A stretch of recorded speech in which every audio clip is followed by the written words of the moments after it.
ప్రేమగా పలకరిస్తే పరాయి వాళ్ళు కూడా నీకు సొంత వాళ్ళుగా మారుతారు.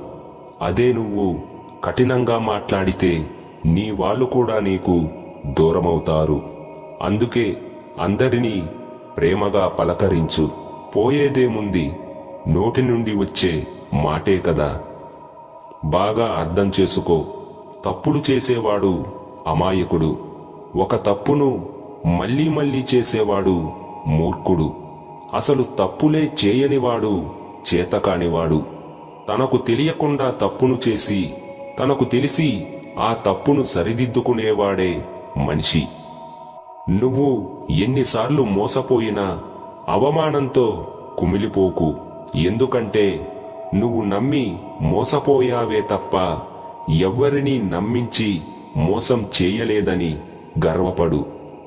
కష్టాలను ఎదుర్కొనే ధైర్యం, అలాగే బాధను భరించగలిగే ఓర్పు ఎప్పుడైతే నీలో ఉంటాయో అప్పుడే జీవితంలో నువ్వు గెలవబోతున్నావని అర్థం.